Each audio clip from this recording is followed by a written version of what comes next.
It seems like every single day there's a new Caleb Williams red flag that flies out of nowhere that he just almost seemingly does on purpose.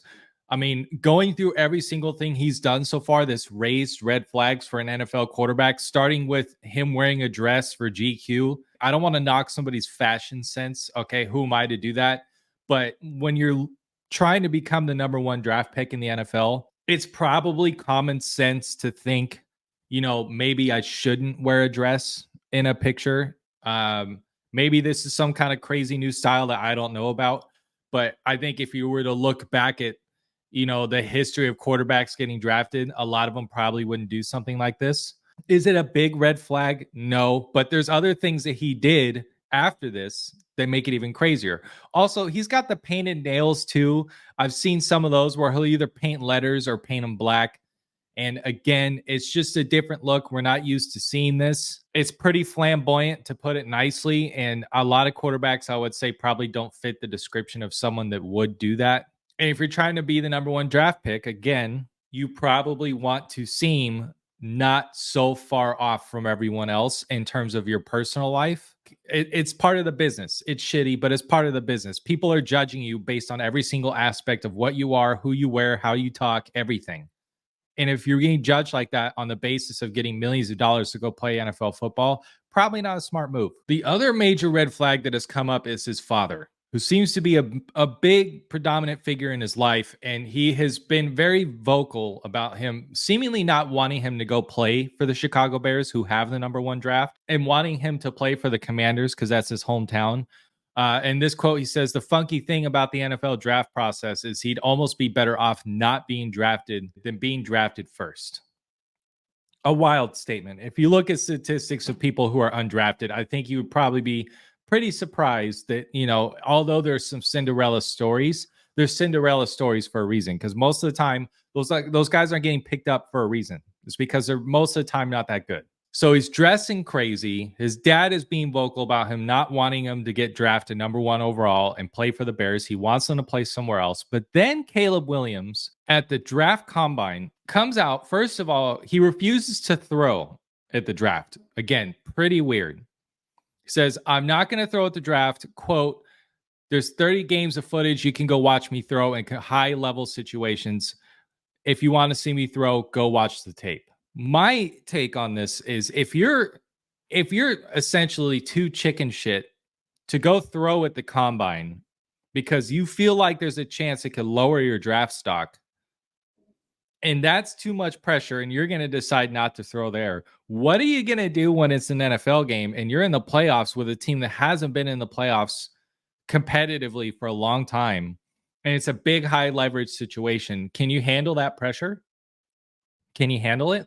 Because you saying you're not comfortable enough to throw at the combine, and you're just gonna like have your balls hang out and just say, nah, man, I'm that dude to go watch my tape. I'm not throwing at the combine. This is a major red flag. That's a red flag. The other red flag that came up from this particular interview is he says he's not going to meet with the medical staff at the combine and let them do their physical check on him. He said he's only going to do it with the individual teams that are interested in him. It could be all 32, but that's how he's going to do it. Again, why? Dude, who cares? It's a doctor. What do you think's going to happen? This has called for a lot of people to say he's undraftable. Do not draft this guy number one. Do not take this guy for your team. But I think there's a bigger issue at play here. And everyone needs to consider the possibility. What if this is Caleb Williams' big galaxy brain way of creating enough red flags to not get drafted by the Bears because he doesn't want to play there, and either scare the Bears so much with all this crazy shit that he's doing to either trade away their number one pick to someone else or just not pick them all together and leave them to get picked by someone else? Like, what if this is Caleb Williams trying to create as many red flags as he can while not making it too much of a disturbance where nobody drafts him, but enough of a disturbance to where people would maybe hold off and let someone else take him in the draft or trade away the number one pick if you're the Bears?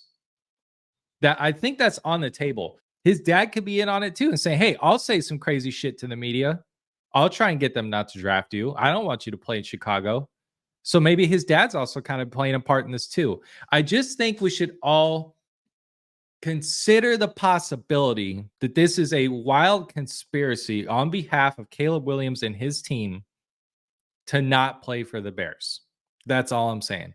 And if he is that confident that he is a draftable guy no matter what, and he's not going to throw at the combine, if he's that confident, maybe he doesn't care about giving up the money and the contract that comes with being the number one pick because he knows deep in his heart that he can play out and get a max level contract anywhere that he plays. And if you're that confident, that's on the board.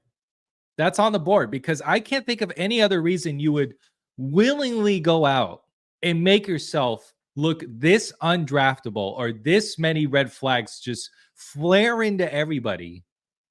I can't imagine why you would do this. Honestly, if you really wanted to be the number one pick, all you have to do, if you're in his position and such a high leverage candidate to get picked, all you have to do is just sound semi-professional, go to the combine, participate in the combine, and then just wait.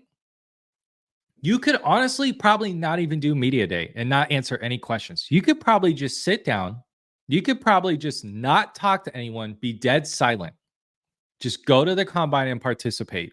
Not say a word. No stories come out. No GQ magazine where I've got painted nails and a dress on. And just chill and get that number one pick. The only way you don't get it is if you mess it up like he's doing right now. And I think that that is on purpose. I don't think he's stupid. Like some people might say, hey, he's just a mental head case.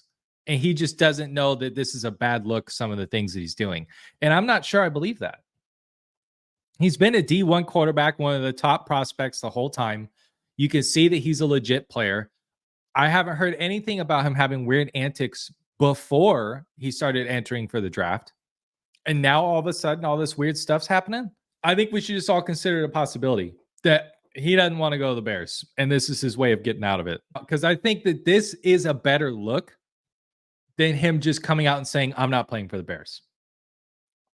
I think this is a better look. If I had to pick between wear a dress, paint my nails, not participate in the combine, have my dad make crazy comments to the media, I think I'd probably wear the dress, paint my nails, not participate in the combine and have my dad say crazy shit rather than come out and say, I don't want to play for the Bears. Because I think that might actually be a worse look and have less teams be willing to draft you than if you just like kind of wear some weird stuff and say weird things. That's all. That's all I'm saying. Just consider the possibility. That's all I ask. If you watch this video to this point, just consider that that is a possibility. And let me know what you think because I read every comment. Also, please consider subscribing. It is 100% free. It'll always be 100% free. It's the best way to support my page. And I will see you guys in my next breakdown.